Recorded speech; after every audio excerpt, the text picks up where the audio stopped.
Israel के defence minister योआश गलांत और Netanyahu के बीच बिल्कुल बाकायदा युद्ध छिड़ गया है और डिफेंस मिनिस्टर इजराइल ने कहा है कि नेतन्याहू के पास कोई प्लानिंग नहीं है, मिलिट्री रूल गाजा में नहीं चल सकता है। गाजा में सेना भेजना बिल्कुल गलत है क्योंकि उसके बाद द डे आफ्टर, उसके बाद हम गाजा में किस तरह की सत्ता चाहते हैं वो हमको पहले से बताना होगा, यानी पॉलिटिकल प्लान पहले हमारा होना चाहिए। अमरीश मिश्रा स्पीच में आपका बहुत बहुत स्वागत है। मैं रायबरेली में हूँ और यहाँ कार के अंदर से आज मजबूरी में आपके सामने प्रसारण करना पड़ रहा है। यहाँ पर कोई फैसिलिटीज़ नहीं है, लेकिन हम जो हैं कमिटेड हैं कि आपके बीच हम कैसे भी एक वीडियो आज की घटनाओं का 16 मई 2024 की आज की घटनाओं का एक वीडियो आपके बीच लाएं। आप प्लीज़ कमेंट करना मत भूलिएगा क्योंकि मैं बड़ी एक विषम परिस्थितियों में, यहाँ चारों तरफ ट्रैफिक भी है, कुछ साउंड की भी प्रॉब्लम हो सकती है, लेकिन जो भी स्थिति है मैं आपको आज का पूरा एक जो घटनाएं हुई जैसे हुई वो मैं आपको एक एक करके बताता हूँ। देखिए 16 मई को सबसे पहले जबल अल तुर एक बड़ा फेमस यहाँ पर माउंटेन है जो ये माउंट गर्जिम के रूप में जाना जाता है वेस्ट बैंक में। वहाँ पर जो फिलिस्तीनी रेजिस्टेंस ने जो इजराइल की जो फोर्स है उस पर फायरिंग की और जिसमें इजराइल के जो सैनिक हैं वो जो पहाड़ी के ऊपर थे उनको नीचे की तरफ आना पड़ा और उसमें और भी गोलियां चली जिसमें आईडीएफ के सोल्जर्स घायल हुए। इसमें आप देखिएगा लाइट की भी थोड़ी सी प्रॉब्लम है, आप प्लीज़ मुझे आज माफ़ करिएगा। उसके बाद देखिए दूसरी जो खबर आती है कि अल्टरनेट स्ट्रीट जो जबलिया में है, जबलिया में देखिए जो अल्टरनेट ये स्ट्रीट है वहाँ पर एक आरपीजी शेल से आईडीएफ की पोजीशंस को मारा। उसके बाद देखिए जो सैयद अल-शुहदा ब्रिगेड, ये जो इराकी रेजिस्टेंस का एक फैक्शन है, तो उसने जो है फिर से एक पूरा स्टेटमेंट इशू किया कि हम लेवायथन जो गैस पाइपलाइन है इजराइल की मेडिटेरियन सी पे, उस पे हमने आज अभी तक 4 हमले किए हैं और आने वाले दिनों में हम और हमले करेंगे। उसके बाद देखिए जो पूरी बात आ रही है कि एक बहुत बड़ा एम्बुश हुआ है, बहुत ही बड़ा। ये जो एक्चुअली कल जो एक एम्बुश हुआ था जिसमें 5 इजरायली सोल्जर्स मारे गए थे, आज उनकी संख्या बढ़ के 20 हो गई है। 20 इजरायली सोल्जर्स या तो मारे गए हैं या घायल हो गए हैं। और जो ये जबलिया में जो एक एम्बुश हुआ था ये शायद आज सुबह हुआ था, तो इसकी कल खबर मैंने आपको, मुझे याद नहीं आ रहा है कि मैंने कल आपको इसकी खबर दी कि नहीं। ये आज सुबह की घटना है तो कल नहीं दी होगी मैंने खबर, क्योंकि कल जो वीडियो कल का ही था। तो इसमें देखिए एक जबलिया में बाकायदा एम्बुश करके फिलिस्तीनी रेजिस्टेंस ने करीब उस समय 5, अभी आ रहा है 15 इजरायली सोल्जर्स वो मारे गए हैं। इजराइल ने बदमाशी क्या की कि उसने कहा कि फ्रेंडली फायर में मारे गए हैं कुछ, मतलब सब नहीं, कुछ जो है फ्रेंडली फायर में मारे गए। मतलब जो इजराइल की ही एक मरकवा टैंक ने गलती से अपने ही लोगों पे गोली चला दी, लेकिन ये सच बात नहीं। सच बात ये है कि यहाँ पर ये लोग मार खाए हैं, एम्बुश में मार खाए हैं और बुरी तरह मार खाए। उसके बाद देखिए पैलेस्टीनियन रेजिस्टेंस के डिफरेंट फैक्शंस में मीटिंग होती है और फिर एक वीडियो आता है जो 91st डिवीजन जो इजरायली सेना की है, जो ब्रानित बैरिक्स में है, उसको हिजबुल्लाह ने मारा। लेबनान बॉर्डर से हिजबुल्लाह ने सीधे उस पर टारगेट किया। दूसरी बात देखिए इस्माइल हानिये जो उन्होंने पूरा बयान दिया कि ये जो इजराइल की जो इनविंसिबल आर्मी है जिसको कोई हरा नहीं सकता था, इसको हमने हरा के दिखा दिया है और अब हमने नेतन्याहू के अंदर वॉर कैबिनेट में उसके हमने विभाजन पैदा कर दिया। वही जो डिफेंस मिनिस्टर और नेतन्याहू में जो आज लड़ाई हुई है, जो कल लड़ाई हुई थी, जो कल देर रात और आज सुबह से लगातार उसमें और बयानबाजी हो रही है और पूरा खुल के सामने आ गया मामला कि डिफेंस मिनिस्टर इजराइल का और प्राइम मिनिस्टर इजराइल का they are not on the same page. उसके बाद आप देखिए एक और बड़ी घटना होती है जब इस्माइल हानिये के पास एक धमकी भरा एक उनके पास लेटर आता है। अब वो उनका लोकेशन, क्योंकि बहुत वो चेंज करते रहते हैं अपना लोकेशन, उनके बच्चे मार दिए गए। आपको पता है अभी कुछ महीनों पहले उनके तीन लड़के, उनके ग्रैंड चिल्ड्रन सब लोग मार दिए गए। इजराइल ने बाकायदा बॉम्बिंग करके मारा।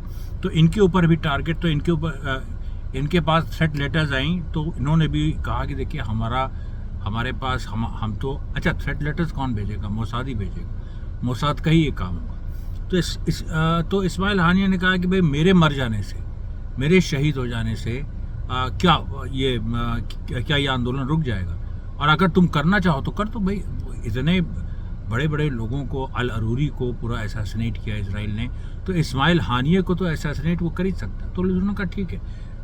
इस पर उन्होंने चैलेंज भी किया, उन्होंने चैलेंज किया कि तुम ये करके दिखाओ। उसके बाद देखिए जो लेबनान ने फिर से अल समाका और लेबनीज शीबा फार्म वहाँ पर फायरिंग की, मतलब मिसाइल छोड़े, बुरकान रॉकेट्स, फिर से ब्रानित में, रस अल नकूरा में जो वेस्टर्न सेक्टर में है, जो तबरिया इलानिया जो बेस है वेस्टर्न सेक्टर में, वहाँ भी बमबारी की। और उसके बाद जो है इजराइल ने अपने जो लेबनान की बमबारी है, जो वो हमेशा जब हिजबुल्लाह मारता है तो इजराइल मारता है, या इजराइल पहले मारता है फिर हिजबुल्लाह मारता है, उसके बाद एक काउंटर दोनों में चलता रहता है, जो कि बहुत ज़रूरी है। क्योंकि देखिए ये इस तरह का युद्ध है मोरल का, कि किसका मोरल पहले डाउन होगा, तो इसमें लगातार इस तरह की स्ट्राइक्स करते रहना ज़रूरी है। It is a war of attrition की जो लड़ाई होती है कि तुमने 1 मारा, हमने 2 मारे, तुमने 3 मारे, हमने 4 मारे, ये पूरा इस तरह से चलता है। इसका एक अलग ही लॉजिक होता है वॉर ऑफ एट्रिशन का। उसके बाद देखिए वेस्ट बैंक के कई सिटीज़ में आईडीएफ ने एक साथ इन्वेजन किया। तुलकरेम, ट्यूबस, नाबलस, कलकिलिया, बेथलेहम और जेन, इन सब में एक साथ इन्वेजन किया और एक साथ लड़ाई चल रही है इसमें। मतलब तुरंत के तुरंत जो है एक साथ हमला हुआ, फिलिस्तीनी रेजिस्टेंस हर जगह तैयार था। ये देखिए ये एक बड़ी बात है। उसके बाद देखिए जो इराक ने, जो इराकी रेजिस्टेंस ने अपना सेकंड फेज शुरू किया, और उसने वही जो लेवायथन, जो उसने थ्रेट दिया था कि लेवायथन गैस जो पोर्ट है इजराइल का मेडिटेरियन सी पे, उसमें फिर से स्ट्राइक की। उसके बाद देखिए तुलकरीम में जो आईडीएफ फोर्स घुस रही थी उसको पीछे हटना पड़ा।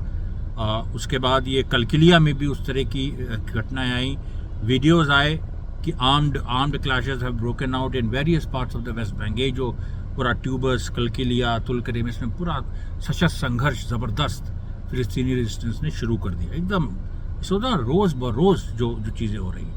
उसके बाद तुलकरीम में एक पैलेस्टीनियन फाइटर मारा गया। उसके बाद आप देखिए जो youth of revenge and liberation है ट्यूबस में भी इस तरीके से हमले हुए। और फिर जो है कुछ और इस तरह से आयसर मोहम्मद सफ़ी, एक और जो एक पैलेस्टीनियन फाइटर है, उसकी भी शहादत हुई। और फिर उसके बाद जो वैनगार्ड्स ऑफ लिबरेशन है, ये जो एक नया ग्रुप बना है वैनगार्ड्स ऑफ लिबरेशन नाबलस, इन्होंने फिर से जबल अल तुर पे फिर से इन्होंने हमला किया। और इधर देखिए क्या है कि तुलकरीम में 2 और फिलिस्तीनी शहीद हुए। ये लगातार चल रहा है, मतलब तुलकरीम में आज फिलिस्तीनी जो फाइटर्स हैं शहीद हुए हैं, और उसके बदले में उन्होंने भी 5 आईडीएफ सोल्जर्स को वहाँ पर भी मारा है। अब इधर देखिए अल अक्सा मार्टियर्स ब्रिगेड है, youth of revenge and liberation, इसने भी देखिए फिर पूरी लड़ाई को ज्वाइन किया। इन्होंने वेस्ट बैंक के कई जगह इन्होंने पीछे से आके आईडीएफ पे हमला किया। उसके बाद देखिए जो यूनिवर्सिटी ऑफ कैलिफोर्निया बर्कले इतना इम्पोर्टेंट एक यूनिवर्सिटी ऑफ कैलिफोर्निया का सेंटर है, तो बर्कले में फिर से अल शिफा मेडिकल कॉलेज में जो इजराइल ने बिल्कुल ब्रूटली जो मैसाकर किया है सिविलियंस को, उसके खिलाफ वहाँ के स्टूडेंट्स ने अपना कैंपस कब्जा कर लिया। बर्कली ये अमेरिका में, कैलिफोर्निया में। उसके बाद देखिए फिर नाबलस में वो वेस्ट बैंक की जो लड़ाई है उसकी और खबरें आती रहीं। उसमें देखिए जो खास बात यही रही कि उसमें जो इजरायली फोर्सेस, पहले क्या होता था कि वेस्ट बैंक के शहरों में जिस तरह से बने हैं वो इजरायली फोर्सेस घुसती थी और वो सीधे अपना सेंट्रल कोर्टयार्ड में पहुंच जाती थी। वहाँ सेंट्रल कोर्टयार्ड होता है और वहाँ से वो घरों को टारगेट करती थी। इस बार सेंट्रल कोर्टयार्ड में पहुँचने के पहले ही इजरायली जो व्हीकल्स हैं उन पर निशाना साधा गया और उसमें काफ़ी इजराइल का नुकसान हुआ। उसके बाद देखिए आप जो तुलकरीम में एक और फिलिस्तीनी शहीद हुए। उसके बाद ट्यूबस में आईडीएफ सोल्जर्स मारे गए और उसमें उन लोगों ने रेजिस्टेंस ने एक मैसेज अपना दिया कि welcome to the hell of tubes, tubes के नर्क में तुम्हारा स्वागत है। ये पूरी बात हुई। उसके बाद देखिए इस्लामिक रेजिस्टेंस ऑफ इराक ने हाइफा ऑयल रिफाइनरी में फिर से मारा, उसका वीडियो भी जारी किया और ट्यूबस में लगातार लड़ाई चलती रही। ट्यूबस ब्रिगेड एक मजबूती से लड़ती रही। उसके बाद देखिए ये जो इंजीनियरिंग यूनिट है ट्यूबस की, ये भी आ गई पूरे संघर्ष में। तुलकरेम में पूरी लड़ाई चलती रही और हिजबुल्लाह ने फिर अपना जो पूरा अभियान जो होता है दिन का वो शुरू किया, जहां उसने नए सेटलमेंट्स जो इजरायली सेटलमेंट से मतात, सासा, यहाँ पर उसके बाद हुरफेश, इन सब जगहों पे उसने मारा। अब ये देखिए कि ये इजराइल की आर्मी ने फिर एक्सेप्ट किया कि 5 सैनिक जो 15 मारे गए थे जबलिया में, उसमें से 5 जो है वो फ्रेंडली फायर में मरे, लेकिन बाकी जो हैं वो रेजिस्टेंस ने मारे। ये बात इजरायली सेना ने एक्सेप्ट की। फिर एक घटना हुई देखिए हाइफा में, हाइफा जो कि फिलिस्तीन के अंदर है, वहाँ रन ओवर ऑपरेशन, और इस बार जिसने किया वो पकड़ में भी नहीं आया। रन ओवर ऑपरेशन एक पैलेस्टीनियन ने हाइफा जो कि बिल्कुल सेंटर में इजराइल का केंद्र है, वहाँ पर उसने कार चढ़ा दी आईडीएफ सोल्जर्स पे, और आईडीएफ सोल्जर्स उसमें तीन आईडीएफ सोल्जर्स इंजर्ड हैं बुरी तरह से। उसके बाद हड़कंप मचा हर जगह, रेड करना शुरू किया इजराइल ने, लेकिन रेड कहाँ करें, हाइफा में तो उस तरह से अरब पॉपुलेशन भी नहीं है, तो उसके इजराइल और चारों तरफ इजरायली है, तो एक तरह से उनके घर में घुस के मारा। और ये बात देखिए लंबे समय से हो रही, कई बार हो चुकी है, लेकिन ये जो रन ओवर ऑपरेशन हैं, जैसे मैंने पहले भी कहा, ये रेजिस्टेंस के जो आर्म्ड ग्रुप्स हैं केवल उनकी बात नहीं है, ये इसमें इंडिविजुअल्स भी बहुत इन्वॉल्व रहते हैं, जो कॉमन सिटीजन्स हैं वो अपने इनिशिएटिव पे करते हैं। इसके लिए कई बार ऑर्डर नहीं भी आता है। उसके बाद देखिए कि 50 रॉकेट जो हैं वो हिजबुल्लाह ने फायर किए ये लेबनान से ये जो इजरायली गोलन जो है, इजरायली कब्जे वाला गोलन, वहाँ पर। फिर देखिए तुलकरेम से खबर आती है और ज़्यादा लड़ाइयों की, और ये ट्यूबस कलकलिया लगातार एक के बाद एक। और फिर एक वीडियो जो रिलीज़ होता है कि अल जैतून में जो D9 बुलडोज़र है उसका इन लोगों ने रेजिस्टेंस ने कैसे एक इजरायली D9 बुलडोज़र को उड़ा दिया। यार ये बड़ा वीडियो है, और इसमें भी वही चीज़ है कि कैसे 3-4 ग्रुप्स जो हैं उन्होंने कोऑर्डिनेट करके काम किया। फिर एक इजरायली जो ट्रूप कैरियर है उसको भी ब्लॉक 2 एरिया ऑफ जबलिया में उसको डिस्ट्रॉय कर दिया।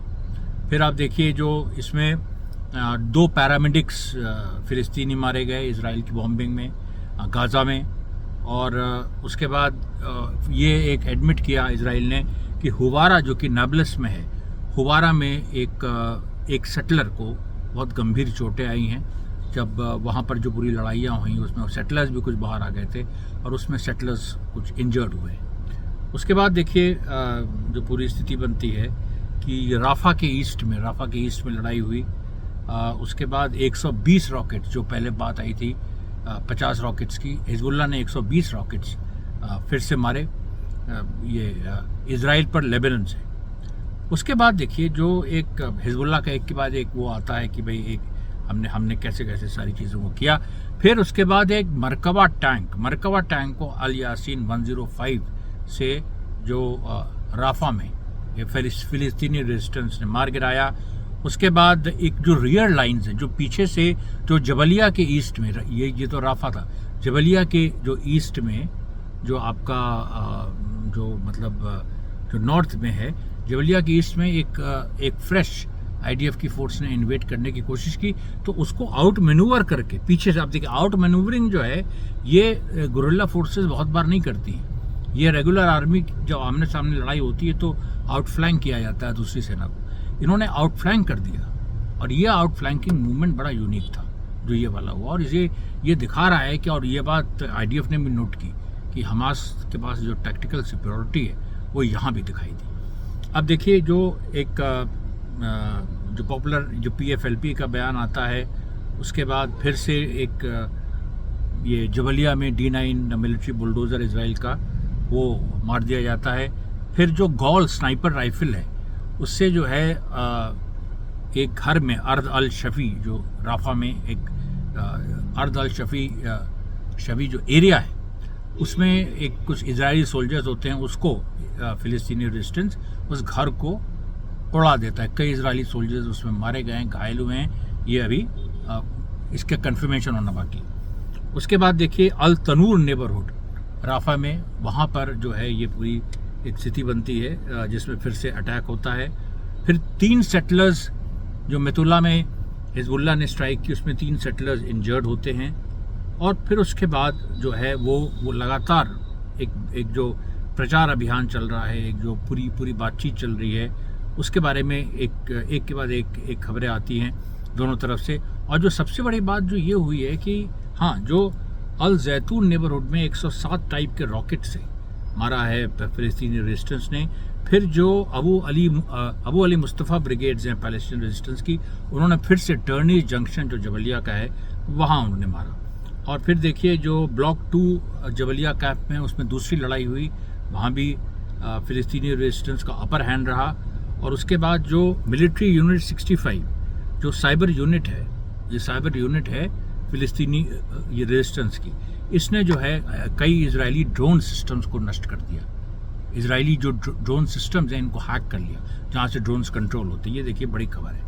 और फिर देखिए जो जहाँ से हमने शुरू किया था कि यवस गैलेंट और नेतन्याहू में जो लड़ाई हो गई है, तो देखिए यवस गैलेंट का वही कहना है कि कोई इस तरह का इजरायली प्लान नहीं है, जो फिलिस्तीनी रेजिस्टेंस भी कह रहा है कि कोई प्लान नहीं है कि इस लड़ाई के बाद कौन सा एडमिनिस्ट्रेशन रखोगे। मतलब पॉलिटिकल कोई पर्सपेक्टिव नेतन्याहू का नहीं है, डेस्परेशन में नेतन्याहू चला गया है। हमास के पास एक क्लियर पॉलिटिकल ऑब्जेक्टिव है कि इजराइल को किसी भी हालत में हम हरा देंगे यहाँ पर, और उसके बाद हम पैलेस्टीनियन स्टेटहुड की मांग करेंगे और ले लेंगे, उसको ज़बरदस्ती ले लेंगे। इजराइल के पास ये नेतन्याहू सब कुछ रिजेक्ट कर चुका है, कह रहा है कि स्टेटहुड की बात अभी मत करिए, इसकी बात अभी मत करिए, अभी तो हमास को पहले मारिए, हमास को मारिए। और दोनों तरफ से वॉर ऑफ वर्ड्स शुरू हो गई है।